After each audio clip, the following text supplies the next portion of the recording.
সরকারি চাকরিতে কোটা সংস্কারকে কেন্দ্র করে গড়ে ওঠা বৈষম্য বিরোধী ছাত্র আন্দোলনে হতাহতের ঘটনা তদন্তে ঢাকা আসছে জাতিসংঘের দল।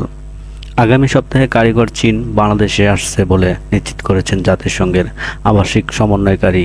সকালের পররাষ্ট্র উপদেষ্টা তৌহিদ হোসেনের সাথে সাক্ষাৎ শেষে তিনি আরও জানান, আওয়ামী লীগ সরকার তাদের গঠিত কমিটিতে যাদের সম্পর্কে যুক্ত চেয়েছিল সেই প্রস্তাবে জাতিসংঘ রাজি হয়নি। এবার নিজস্ব অর্থায়নে স্বাধীন তদন্ত কমিশন গঠন করতে যাচ্ছে জাতিসংঘ। কাজে নিরপেক্ষ তদন্ত হবে বলে আশাবাদী।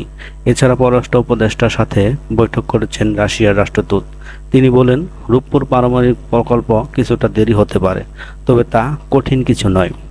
গুয়েন লুইসের মূল কথা হচ্ছে, জুলাই এবং আগস্টে যে ধরনের হত্যাকাণ্ড ও যত মানুষ শিক্ষার্থীদের আন্দোলনের সময় পুলিশ বা অন্য যে কোনো পক্ষের গুলিতে হতাহত হয়েছেন বা নিহত হয়েছেন তাদের পূর্ণাঙ্গ তদন্ত করবেন তারা।